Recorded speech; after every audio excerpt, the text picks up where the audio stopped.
single breath can make the difference between success and failure. The difference between a reflexive decision that leads to failure versus a reflective decision that brings you fortune is just a breath away. Come, I'll show you. I'll take you back about 8 years ago when I was in my corporate sales role.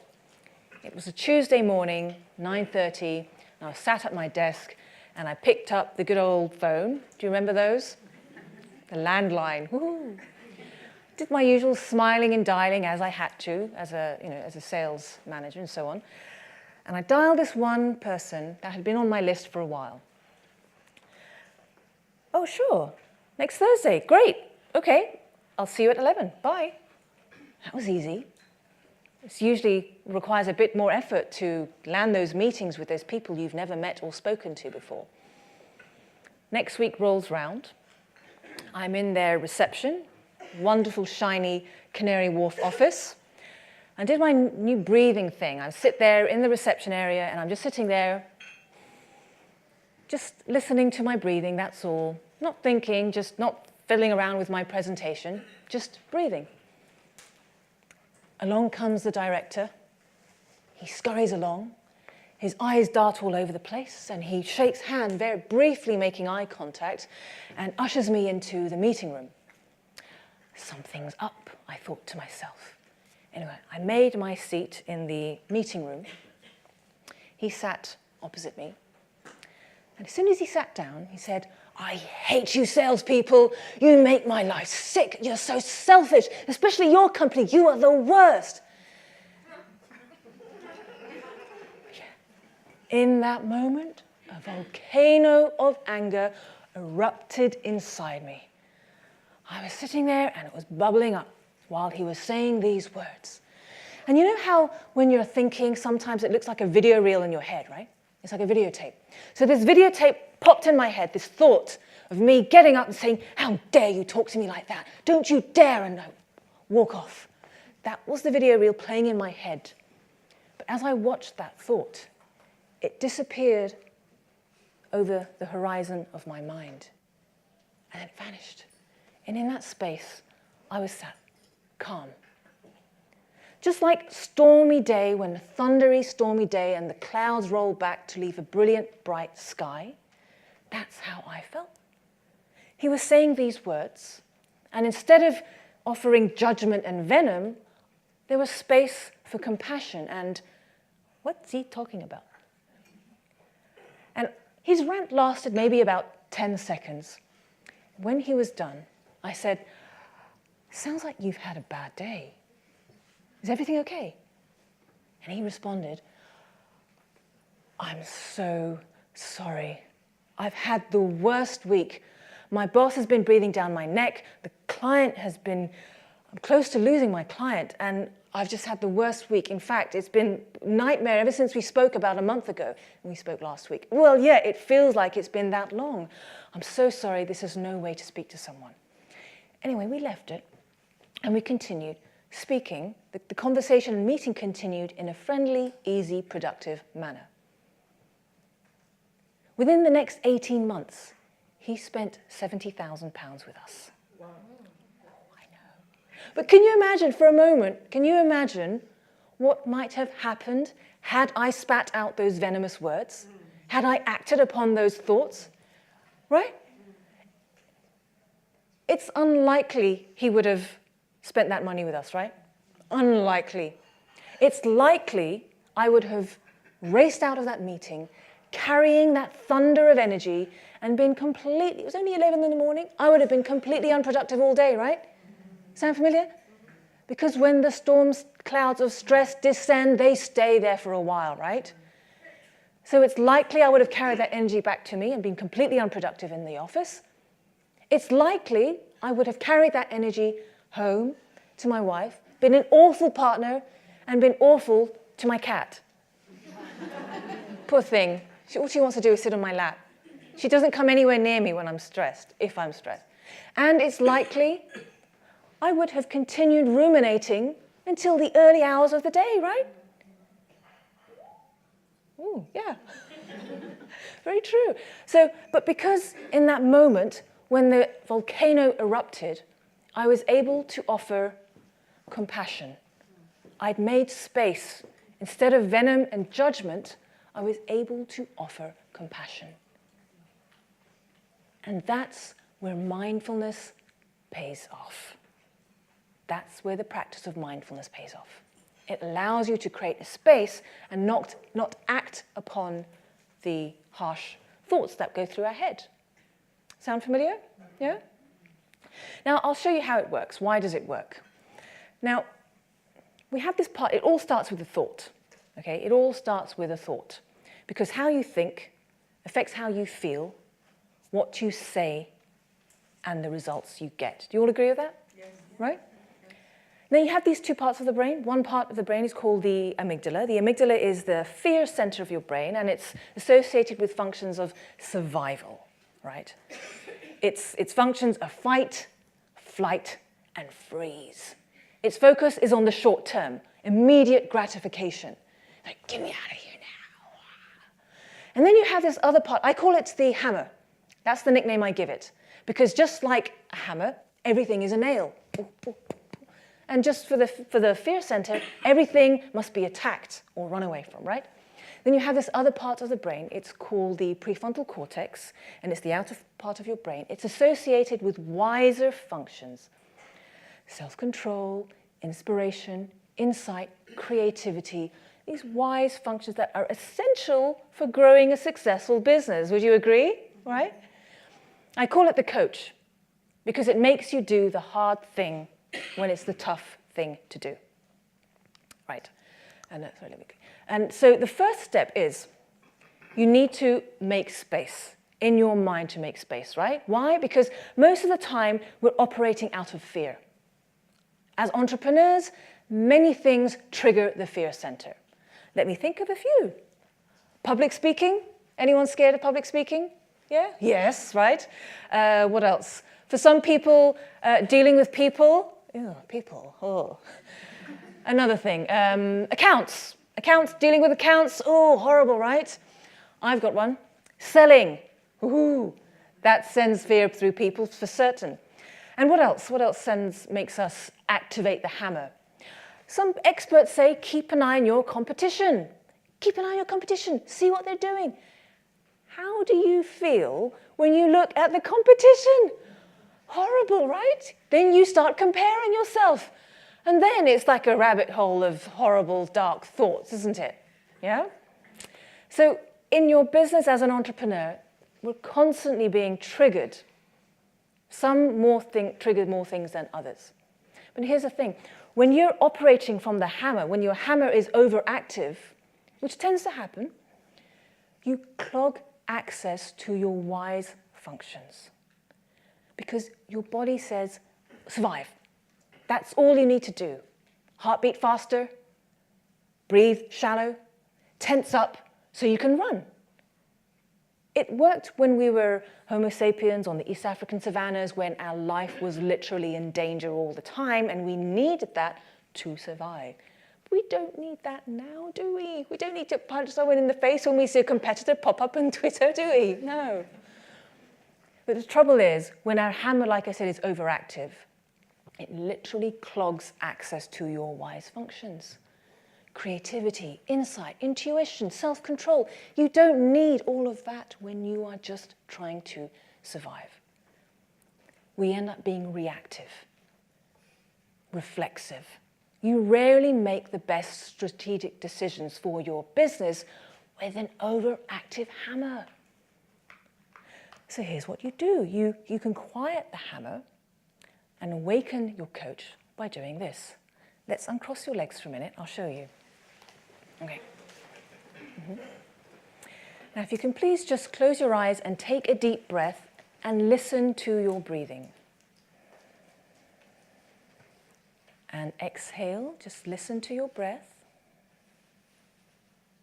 One more time, listen to your breathing. And exhale. And now you can open your eyes. Okay, you're probably thinking, whoopie-doo, I can breathe, now what? Well, when you are breathing, listening to your breathing rather, when you pay attention to your breathing, you are not thinking, because you cannot do both at the same time. You are focusing your attention to your breath. And remember, it's the thoughts that create the fear. It's the thoughts that cause the stress. So what you do is you quiet the fear, you quiet the hammer, you quiet those voices in your head that's telling you, oh no, I've got to do this. You create space. You make space. That space is free of fear, free of stress. Space for your magic to flow. So, mindfulness doesn't stop bad things happening to you, right?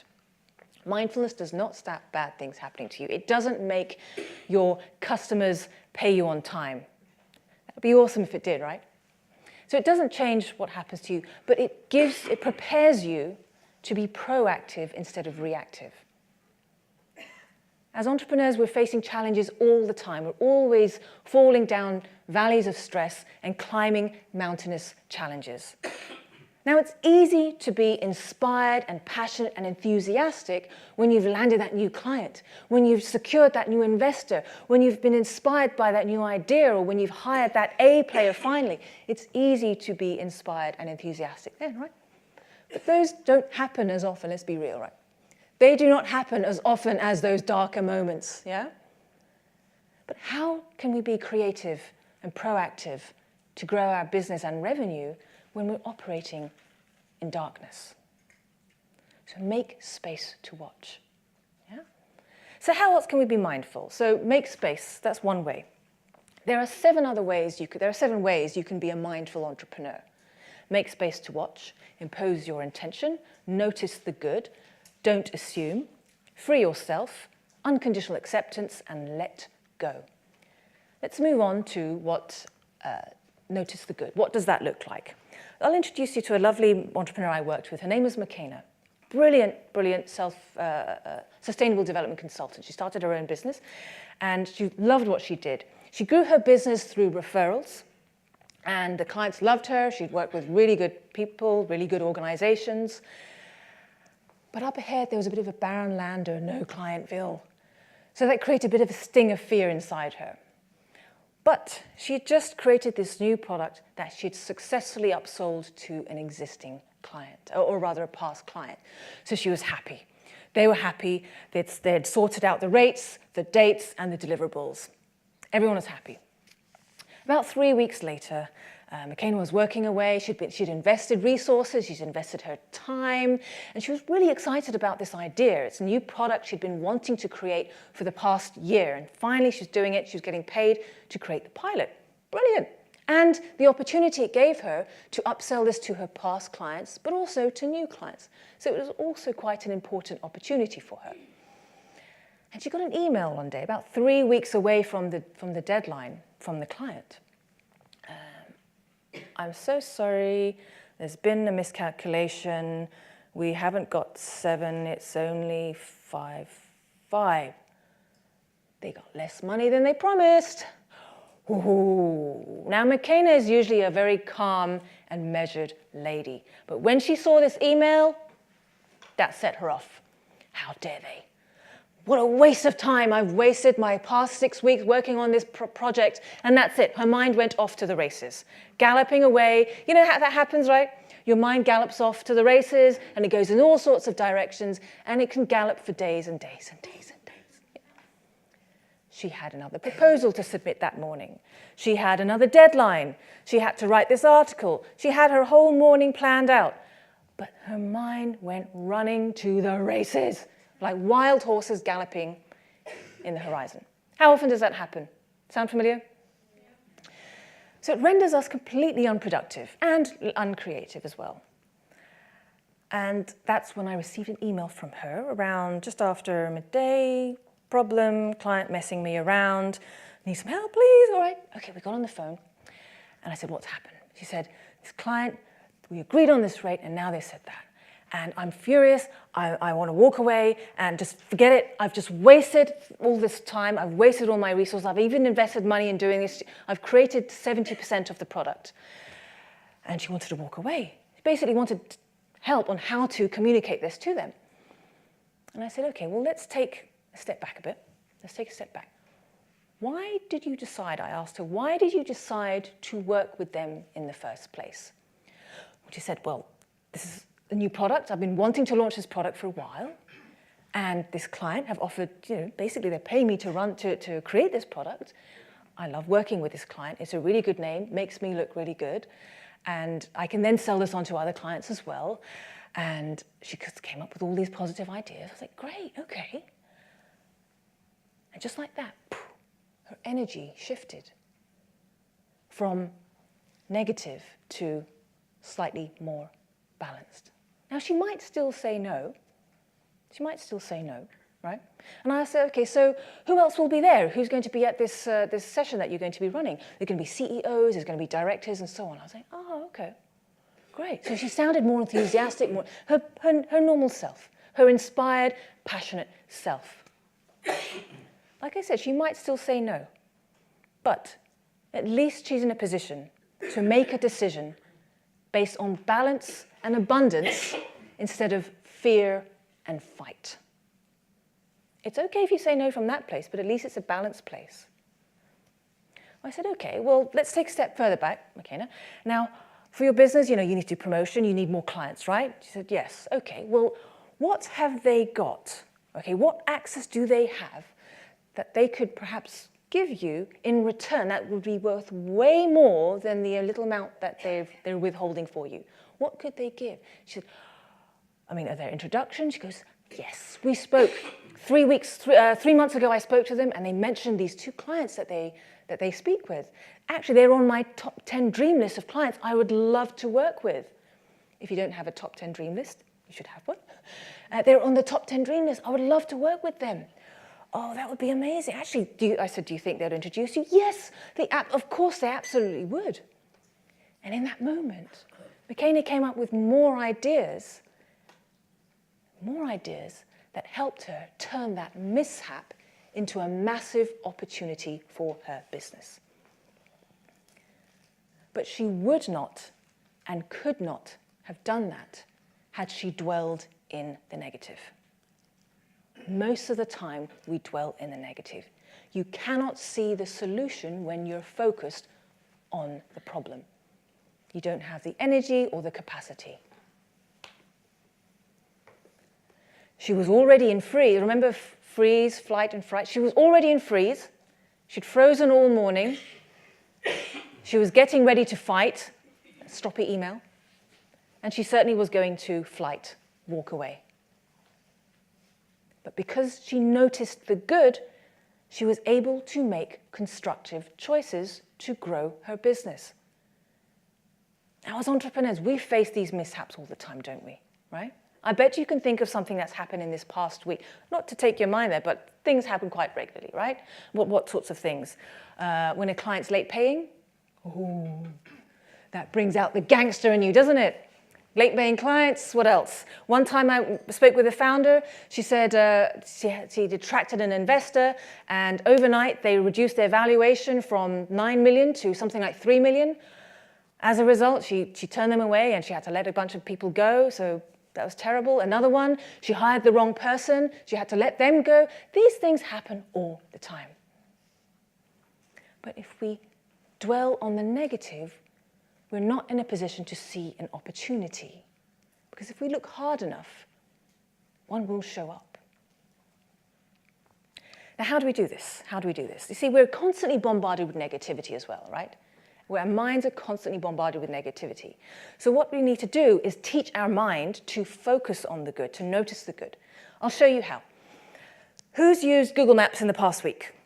Yeah, we use it to find out where we're going, right? So let's imagine I'm at home and I've never been to the British Library before, so I want to come to the British Library. What do? You type in the top search bar, right? British Library, and then you press the blue button, give me directions. When you press that, switch on location. You click that, even though Google know where you are. Yep, click location, and then it gives you the route, right?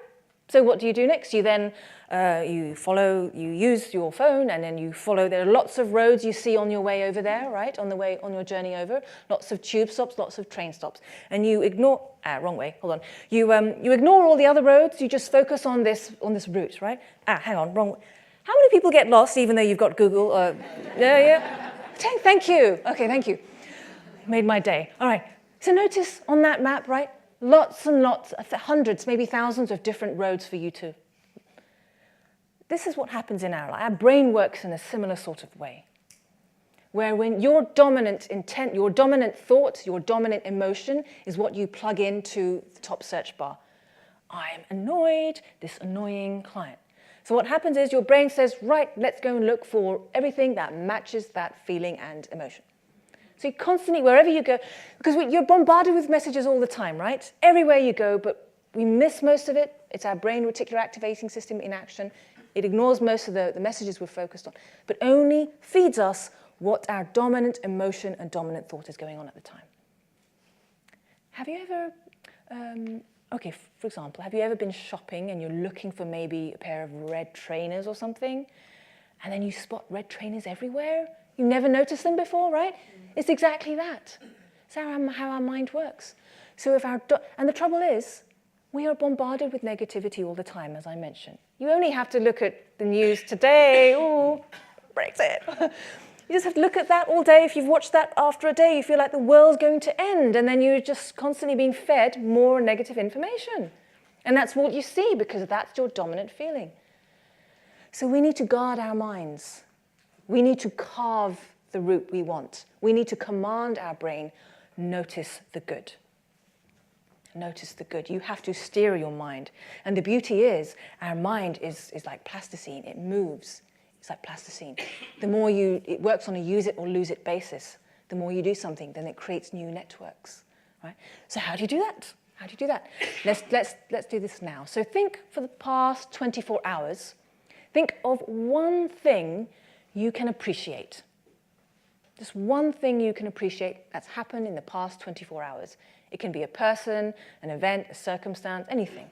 Food, whatever, yeah? Can you think of something? Think of why you appreciate it. Now let's try this again. So think, since the time you've arrived at the British Library, from the moment you've arrived at the British Library up until now, think of one thing you can appreciate. The sandwiches, that's pretty good, right? The coffee, the people, what is it, right? You can think of one thing that you can appreciate and why, yeah? Okay, this one's going to be a little harder, maybe for some of you. Think of one thing you appreciate about yourself. Ooh. One thing you appreciate about yourself. It can be something physical, about your character, about your values, about something you did. One thing and why. See, if we dwell in the negative, we cannot find solutions, right? You cannot find the solution when you're focusing on the problem. So notice the good. When something bad has happened, noticing the good steers you. It helps balance yourself, helps bring you back to you. They inspired you. You're in a position to then see opportunities or look for opportunities. Because in the absence of all that is bad, opportunities and all that good appears. So from notice the good, moving on to letting go. Letting go. Now, this is something people say a lot. Let go, let go. But what does it mean? What does let go mean? Hands up if you procrastinate. Woohoo, yes, yes. I knew that would get a procrastination, yes. But here's the thing. Procrastination is often associated with laziness, right? But tell me, how productive are you when you procrastinate, right? You're really productive, right? Very busy, yeah? Let me tell you about me. When I was writing my second book, our house was spotless. I'd mop the floors, I'd vacuum, I'd dust, I'd do the ironing every single time I was due to start writing. Super productive. Now that my book's written and published, house is a mess. Poor Whiskey runs on the floor, running through forests of dust bunnies all the time, poor thing. So yeah, we're very productive when we are procrastinating, yeah. But this busyness, we're not doing the things that's going to grow our business, right? Yeah. Here's another thing that's people are misinformed about procrastination. It's actually a stress response. It's a stress response. What does that mean? It's a breakdown of our self-regulatory function. So it's a stress response, which means the hammer's going crazy, and it's a breakdown of our self-regulation, our self-modulation, breakdown of the coach.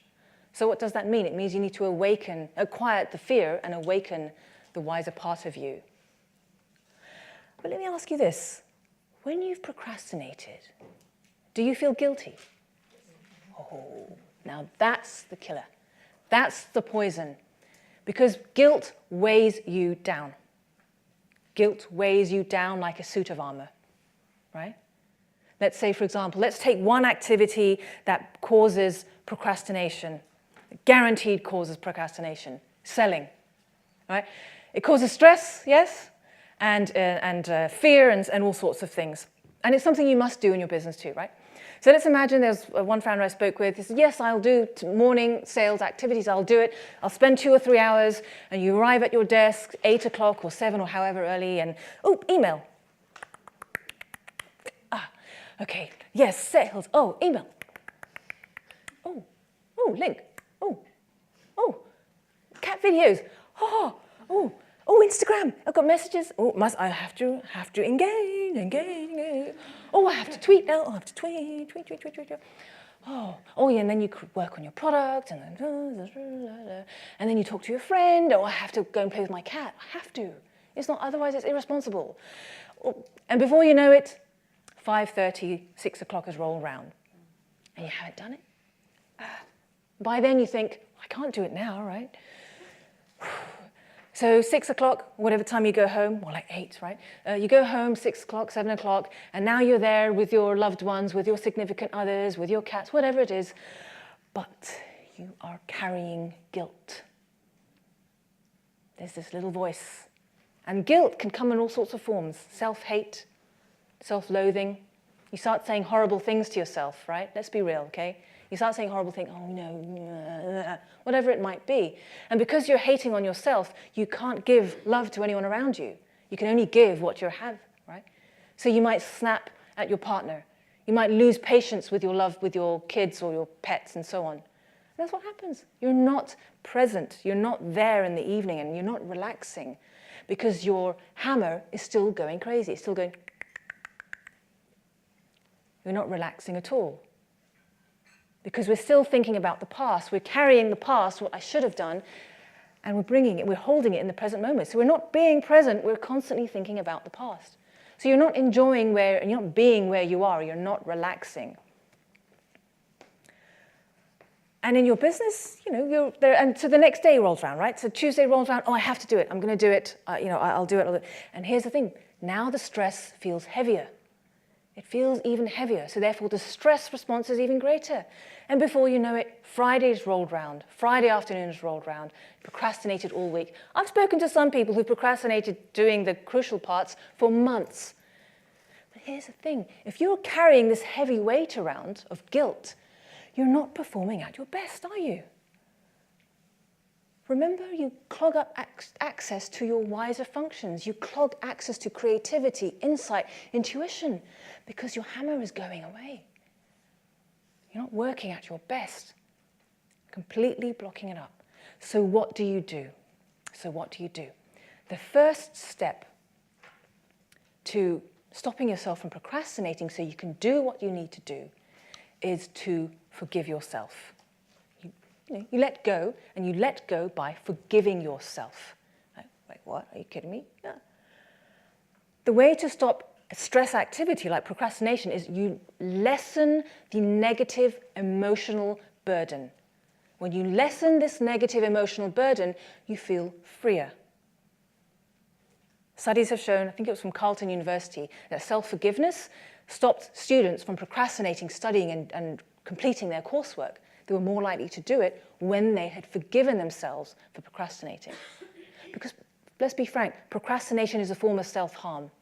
You're stopping yourself from doing the things you need to do to grow your business and grow your impact and be the brilliant you that you know you can be. So first of all, accepting that okay, this is a form of self-harm too. Forgive yourself. I did the best I could with what I've got. And another thing that helps is to simply notice, I don't know if you saw the hands that went up, just notice you're not alone. You're not the only one that procrastinates, because that can make us feel isolated when we just think it's just us. It makes you feel worse. But pretty much everyone in the room, well done for those who didn't, I didn't spot them, but pretty much everyone does it. So give yourself a bit of slack. Be kind to yourself.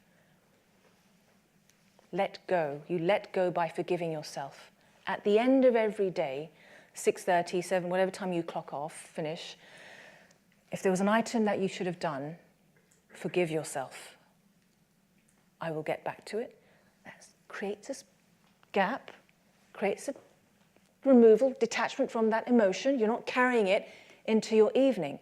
You're not carrying the past into your present moment, which is going to cause more stress in the future. Then you can be wherever you are. Yeah? So let go.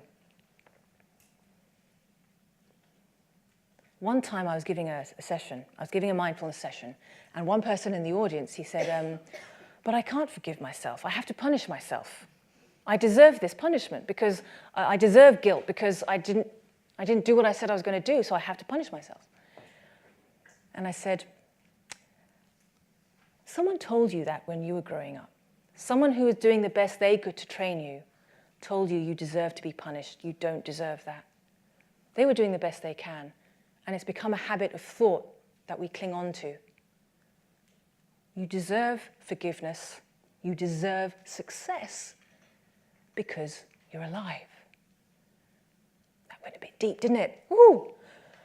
So forgive yourself. You're doing the best you can, right? The most influential person you meet on a daily basis is you. So be kind to yourself always. Only then can you flourish and work at your best. So, mindfulness does not stop bad things happening to you. It doesn't stop people, not paying you on time and so on. But it does prepare you to be proactive instead of reactive. And I'm not suggesting you stick a positivity plaster on things and you just ignore them, but make space to notice the good, because only then can you see the opportunities that are presented in every challenge. If you look hard enough, you will find them. And I'm not suggesting you let people be a doormat for people's problems and let them talk all over you, but if you make space to watch your thoughts instead of being attached to them, you create space for constructive choices. And I'm certainly not suggesting you just let yourself off the hook all the time and then you carry on procrastinating. No. Let go of those harsh feelings of that self-hate. Forgive yourself. Let go. To free yourself to be the best you can in this moment. And I challenge you today, from this day forward, I challenge you, in every person you meet, in every moment you greet, instead of choosing darkness and fear, choose the light of your brilliance and let it help you rise. Thank you very much. Thank you. Thank you.